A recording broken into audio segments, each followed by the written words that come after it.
Hi hello viewers, welcome to Sathyam Samayal. இன்னைக்கு உங்களுக்காக நிறைய வெரைட்டியான டிஷ்ஷஸ்லாம் காத்துட்டே இருக்கு. ஸோ வாங்க நிகழ்ச்சிக்கு போகலாம். இப்போ நம்ம பார்க்க போகிற டிஷ் வந்துட்டு ஸ்னேக் காட் கிறிஸ்பி ஃப்ரை. பேரை கேட்டோடனே பயந்துடாதீங்க. இது வந்துட்டு பொடலங்காய் வச்சு செய்கிற ஒரு டிஷ் தான். யூஸ்வலாக பொடலங்காய் வச்சுட்டு கூட்டு செய்வாங்க, பொரியல் செய்வாங்க. பட் இதில் வந்துட்டு கிறிஸ்பியாக ஒரு டிஷ் பண்ண முடியும் அப்படின்னு சொல்லி நம்ம யாருக்குமே தெரியாது. அதுதான் நம்ம ஷெஃப் வந்து நம்மளுக்காக செஞ்சு காட்ட போகிறாரு. இந்த டிஷ் எப்படி பண்ணுறதுன்னு பாருங்கள். பொடலங்காய் எப்போவுமே கூட்டு பொரியல் அந்த மாதிரி இதை தான் செய்வாங்க. கிறிஸ்பியான பொரியல் எதுவுமே யாருக்குமே தெரியாதுன்னு இது 90% யாருக்குமே தெரியாது. இதுதான் ஒரு புதுமையான டிஷ்ஷு. இது ஸ்பெஷலாக இருக்கும். நம்ம ஸ்நாக்கோடு சாப்பிடாதவங்க எல்லாருக்குமே இது ரொம்ப பிடிக்கும். இது நம்ம வாங்க இதை எப்படி நம்ம செய்யலாம்னு பார்க்கலாம். ஃபஸ்ட்டு சுத்தம் பண்ணால் அந்த குடலில் எடுத்தால் பொடலங்காவை நம்ம நெலிசாவை நீட்டாக கட் பண்ண வேண்டும். அதை ஃபஸ்ட் நம்ம கட் பண்ண போகிறோம். இது எப்படியெல்லாம் கட் பண்ணலான்னு பார்ப்போம். நைஸாகவே கட் பண்ணது, அப்போ தான் இது கிறிஸ்பியாக ஃப்ரை பண்ணி சீக்கிரமாக ஃப்ரை ஆகும்.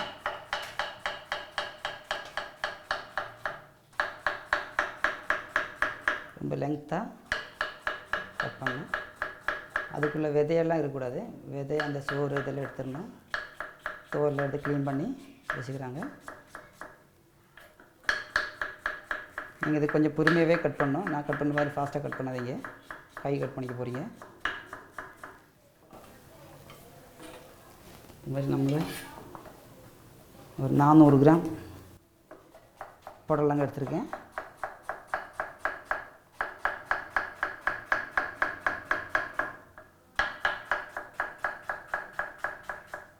நாங்கள்லாம் இது கேட்டரிங்க்கு அப்பப்போ யூஸ் பண்ணுற ஒரு ஸ்பெஷலான டிஷ்ஷு. நிறைய பேர் விரும்பி கேட்குறாங்க இதை. இந்த டிஷ் தான் உங்களுக்கு இப்போ செய்ய போகிறோம். கட் பண்ணிட்டோம். ஃபஸ்ட்டு இது பொடலங்காய் போடுறோம்.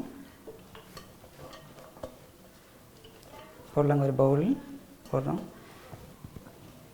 தண்ணியை கொஞ்சம் கூட போடக்கூடாது. தண்ணி இல்லாமல் போடுறோம். ஒரு அரை டீஸ்பூன் இஞ்சி பேஸ்ட்டு, அரை ஸ்பூன் இஞ்சி பேஸ்ட்டு போட்டிருக்கோம். அரை டீஸ்பூன் பூண்டு, கொஞ்சம் நல்லா விழுதாக வரைக்கணும். அதே மாதிரி காரத்துக்கு அரை டீஸ்பூன் கூட வேணாம், கொஞ்சம் கம்மியாகவே போடலாம். காரம் கம்மியாக இருக்கும், ரொம்ப கம்மியாக கூட போடலாம். மிளகாத்தூள் ப்ளஸ் அரை டீஸ்பூன் கரம் மசாலா பவுடர் வாசனைக்காக. கொஞ்சம் கலர் யூஸ் பண்ணாலும் பரவாயில்ல, உங்களுக்கு கொஞ்சோண்டு பார்க்குறதுக்கு அழகாக இருக்கும். இது லிட்டில் ஒரு பிஞ்ச் கலர் போட்டிருக்கோம். கொஞ்சமாக உப்பு, தேவைக்கு அப்படின்னு கொஞ்சமாக போட்டால் போதும். கொஞ்சோண்டு கருவேப்பிலை, இதெல்லாம் போட்டு நல்லா மிக்ஸ் பண்ணணும்.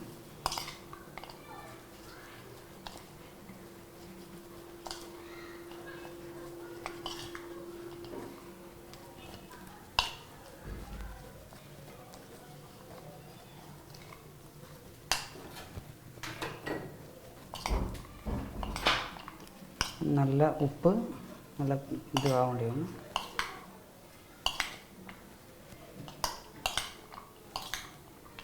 எல்லா இடத்துலையும் உப்பு மிளகாத்தூள் பிடிக்கணும். வெஜிடபிள்லாம் மிக்ஸ் ஆகிடுச்சு. அடுத்ததாக நம்ம ஃப்ரை பண்ணக்கூடிய அதுக்குள்ளே அது கொஞ்சம் ஊறணும். ஒரு 5 நிமிஷம் ஊறணும். அது எண்ணெய் ஊற்றி சுட வச்சுருவோம். ஃப்ரை பண்ணுறதுக்கு தேவையான எண்ணெய் ஊற்றின போதும். அடுத்த இது இன்க்ரீடியன்ஸு கொஞ்சம் கடலை மாவு,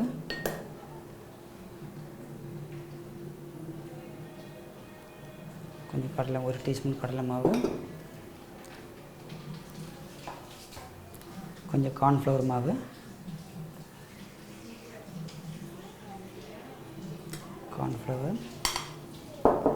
கொஞ்சம் அரிசி மாவு ஒரு டீஸ்பூன் அந்த மாதிரி போட்டுடலாம். 3மே ஈக்குவல் குவான்டிட்டி போட்டாலே போதும். போட்டு நல்லாவே கையால் பிசைஞ்சு விடணும்.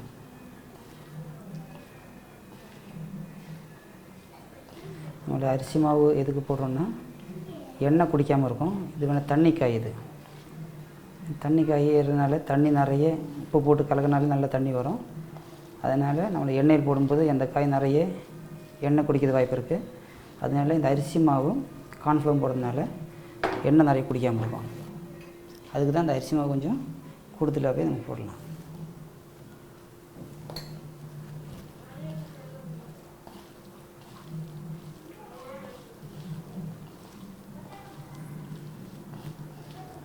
நல்லாவே இதாகிடுச்சு.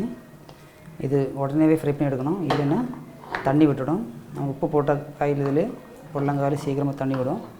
தண்ணி விடுறதுக்கு முன்னாடியே நம்ம இதில் எண்ணெய் ஹீட் பண்ணி ஃப்ரை பண்ணி எடுத்துடலாம். சூடாச்சுன்னு பார்ப்போம். சூடு கம்மியாக தேவைது. ரொம்ப கம்மியான குக்கிங் டைம், சீக்கிரமாக சமைக்கலாம். எண்ணெய் சூடாகிடுச்சு. தனித்தனியாக ஒன்று ஒன்றா மெதுவாக போட வேண்டும். ரொம்ப எண்ணெய் சூடு இருக்கக்கூடாது, கொஞ்சம் மிதமான சூட்டில் தான் ஃப்ரை பண்ணி எடுக்கணும்.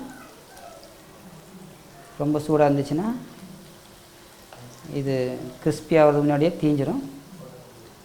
தீயக்கூடாது.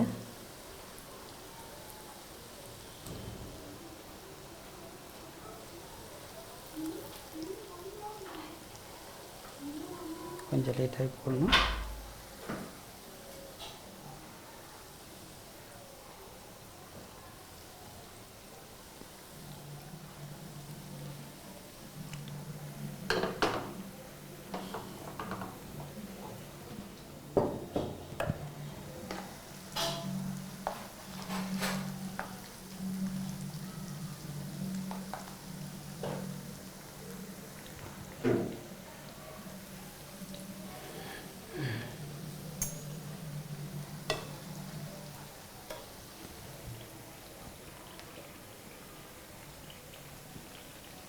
ரொம்ப சீக்கிரம் ஸ்நாக்கோட சீக்கிரமாக குக் ஆகிடும். அதனால ரொம்ப ஸ்லோ ஃபேரில் மிதமான சூட்டில் இது வறுத்தெடுக்கணும். எண்ணெயில் போட்டதுக்கப்புறம் ரொம்பவும் கிண்டாதீங்க, கிண்ட மசாலா பிரிஞ்சு போயிடும். அதனால் ரொம்ப மிதமான சூட்டில் கொஞ்சம் லைட்டாக ஃப்ரை பண்ணி எடுத்துடணும். அதை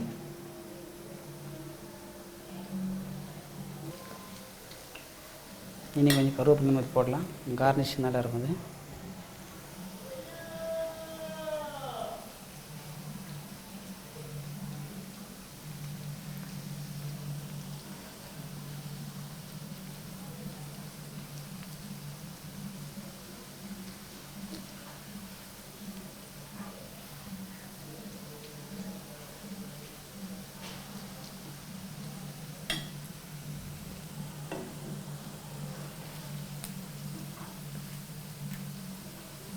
இந்த டிஷ் நாங்கள் நிறைய கஸ்டமர் அதை விரும்பி கேட்குற டிஷ்ஷு.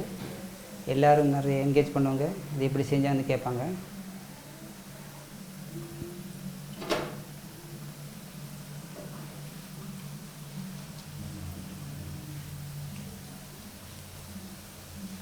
ஆனால் என்னன்னா ரொம்ப சூடாக இருந்துச்சுன்னா ரொம்ப நல்லா இருக்காது, சூடாகவே சாப்பிட்ணும்.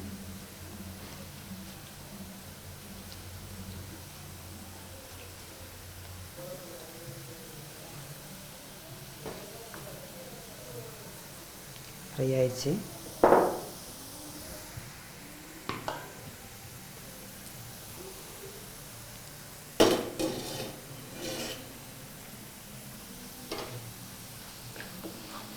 Snack coat crispy fry ready ஆகிட்டே வருது. நமக்கு எடுக்கும்போது தெரியும் அந்த கலகலப்பு இருக்கும். நல்லா குக் ஆயிடுச்சுன்னா நல்ல லெங்க்த்தாக இருக்கும், சிப்ஸ் மாதிரி.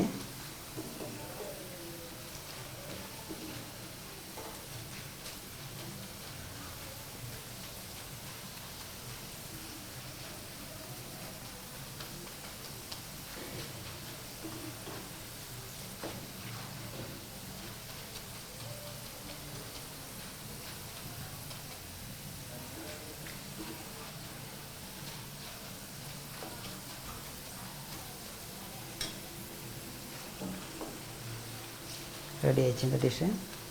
ஸ்டவ்வை ஆஃப் பண்ண போகிறோம். பக்கத்துலேயே இருந்தது ஃப்ரை பண்ணி எடுக்கணும், இல்லைன்னா கொஞ்சம் விட்டால் கூட தீஞ்சு போயிடும். இந்த கலர் கரெக்டான ரெட் கலர் வந்துடணும்.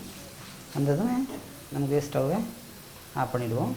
ஸ்டவ் ஆஃப் பண்ணிட்டு நம்ம எடுக்க போகிறோம்.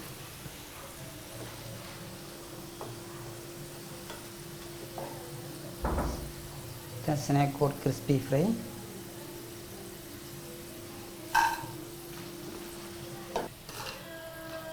இது ஃப்ரை பண்ணி வச்சா யாருமே அது பொடலங்க தான் சொல்ல மாட்டாங்க, யாராலையும் கண்டுபிடிக்க கூட முடியாது. நம்ம விருந்தாளிகளோ விருந்தினர்களோ யாரும் வந்தால் கூட இந்த மாதிரி ஸ்பெஷலான டிஷ்ஷு செஞ்சு டிஃப்ரெண்ட்ஸாக செஞ்சு கொடுத்துடலாம். இது ஒரு சவுத் இந்தியன் டிஷ்ஷு, மெட்ராஸில் ரொம்ப ஃபேமஸான கேட்ரிங்கில் ரொம்ப யூஸ் பண்ண ஒரு டிஷ் இது. இதோட ஈஸியான ப்ரிப்பரேஷன் தான் அது. குறைஞ்சது ஒரு 10 நிமிஷம் தான் ஆகும் ப்ரிப்பரேஷன் டைமு. நீங்களும் சமைச்சு பாருங்கள். சத்தியம் சமையலில் இப்போ ஒரு ஷார்ட் கமர்ஷியல் பிரேக்.